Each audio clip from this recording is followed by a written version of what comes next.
Hello दोस्तों, मेरा नाम है जेडी और आप देख रहे हैं जेडी का ज्ञान यूट्यूब चैनल। और आज मैं आपको बताऊंगा कि किस तरह से आप एएसडी वोटर का गन्ना प्रपत्र एडिट कर सकते हैं। तो चलिए आज का वीडियो शुरू करते हैं। बीएलओ ऐप पर अब रोल बैक का ऑप्शन वापस से स्टार्ट हो गया है। जो भी हमने एईआरओ से यहाँ पे हमारे जो भी फॉर्म्स थे एएसडी वाले जिनको रिवर्ट करवाया था, अब वो ऑप्शन बीएलओ ऐप में आपके उपलब्ध हो गया है। आप सबसे पहले प्ले स्टोर पे जाके उसको अपडेट कर लीजिए बीएलओ ऐप को। उसके बाद जैसे ही आप एंटर करेंगे तो आपको एक और ऑप्शन मिलेगा यहाँ पे, send back by AERO and ERO. इस पे हमें क्लिक करना है। जैसे इस पे क्लिक करेंगे तो आपको दो ऑप्शंस मिलते हैं। एक तो मार्क्ड इज अनकलेक्टेबल, जो आपने फॉर्म अनकलेक्टेबल थे आपके, जैसे एएसडी वोटर्स थे, उसके लिए भी ऑप्शन है। एंड यहाँ पे ऑलरेडी फिल्ड फॉर्म्स जो आपने फिल कर दिए उसके लिए भी ऑप्शन दिया गया है। अभी हम बात करेंगे यहाँ पे मार्क अनकलेक्टेबल। जैसे ऐसे कोई वोटर्स होते हैं जिनका हमने गलती से ही शिफ्ट दिखा दिया हो, वो वहीं रहता हो, तो हमें सबसे पहले ऊपर वाले ऑप्शन पे क्लिक करना है। अब जैसे ही इस ऑप्शन पे क्लिक करेंगे, आप जो भी व्यक्ति था जिसको आपने मार्क अनकलेक्टेबल में किया था बट आपको नहीं करना, उसका फॉर्म फिल करना है, तो आपको यहाँ पे स्कैन क्यूआर कोड पे क्लिक करना है।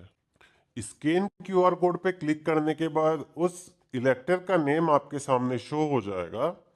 अब आपको क्या करना है, एडिट डिटेल्स पे जाके अगर आपको लगता है कि मार्क अनकलेक्टेबल में आपने उसको शिफ्टिंग दिखाया था लेकिन आपको एब्सेंट दिखाना था या उसकी डेथ हो गई थी, वो गलती की है, तो आपको एडिट डिटेल्स का ऑप्शन दिया गया है। लेकिन अगर आपको उसका प्रॉपरली पूरा का पूरा फॉर्म फिल करना है तो आपको फिल फॉर्म वाले ऑप्शन पे क्लिक करना होगा। एक बार मैं यहाँ पे एडिट डिटेल्स पे क्लिक करके आपको बता देता हूँ। जैसे इस पे क्लिक करेंगे आप यहाँ पे देखेंगे आपके पास ऑप्शंस आ जाते हैं, already enrolled, date, permanently shifted. तो मुझसे ये जो मतदाता था गलती से परमानेंटली शिफ्ट हो गया था, लेकिन अब मुझे इसका फॉर्म फिल करना है क्योंकि ये वापस आ गए हैं। तो पहले कांटेक्ट नहीं हो पाया था, उस बेस पे यहाँ पे इनको शिफ्टिंग में दिखा दिया था। अब हमें इनका फॉर्म फिल करना है। अगर इस आपके केस में मान लीजिए इसी में ही आपको एडिटिंग करनी है, डेथ हो गई थी, तो आप डेथ वाले ऑप्शन पे क्लिक करके ईएफ अपलोड करके सबमिट कर सकते हैं। लेकिन हमें तो इस इलेक्टर का फॉर्म फिल करना है, तो हम सबसे पहले यहाँ पे वापस से चलेंगे बैक एंड फिल फॉर्म वाले ऑप्शन पे क्लिक करेंगे। जैसे ही फिल फॉर्म वाले ऑप्शन पे क्लिक करेंगे, अब यहाँ पे करंट ई रोल डिटेल्स आपके पास आ जाएगी 2025 की। इस डिटेल को थोड़ा सा स्क्रॉल करेंगे। स्क्रॉल करने के बाद अगर आपने इस मतदाता की पहले से मैपिंग की हुई है तो वो आपके सामने शो हो जाएगी। अदरवाइज आप जैसे मैपिंग करते हैं, फॉर्म फिलिंग करते हैं, सेम प्रोसेस वही है। तो आपको सिंपल यहाँ पे वेरीफाई एंड कंटिन्यू बटन पे क्लिक कर, इसके बाद यस बटन पे क्लिक करेंगे, इसके बाद क्रॉस करेंगे। अब हमें सेम यहाँ पे वही इंफॉर्मेशन फिल करनी है जो पहले करते थे किसी भी मतदाता का फॉर्म फिल करने के लिए, जैसे date of birth, Aadhaar number, mobile number, पिता का नाम, माता का नाम, ईएफ अपलोड करना है, फोटो अपलोड करना है। मैं सारी इंफॉर्मेशन एक बार यहाँ पे फिल कर दूंगा। यहाँ हमने मोबाइल नंबर, आधार नंबर, पिता का नाम, माता का नाम डाल दिया है। अब इस डिटेल को थोड़ा सा स्क्रॉल करने के बाद एक बार इसकी मैपिंग वापस से चेक कर लीजिए कि सही हुई है या नहीं हुई है। इस डिटेल को भी आपको वापस से स्क्रॉल करना।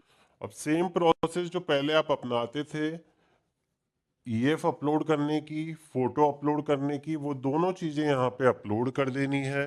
अब आप देखेंगे यहाँ पे हमने सारी प्रोसेस कंप्लीट कर ली है। अब हमें सिंपल यहाँ पे सबमिट बटन पे क्लिक करना है। सबमिट बटन पे क्लिक करते ही आपके पास मैसेज आएगा, फॉर्म सबमिटेड सक्सेसफुली का। अब इसको हम ओके बटन पे क्लिक करेंगे।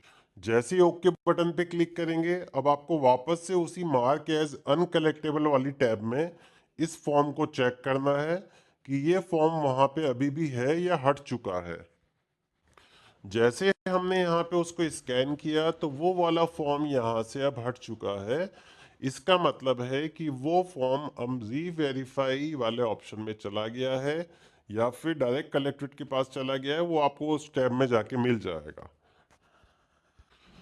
अब आप देखेंगे यहाँ पे कि जिस फॉर्म को हमने मार्क एज अनकलेक्टेबल से नॉर्मल फॉर्म फिल किया, वो हमारे री वेरीफाई वाले ऑप्शन में चला गया है जहाँ पे हमारे पहले सारे फॉर्म्स हमें मिलते थे।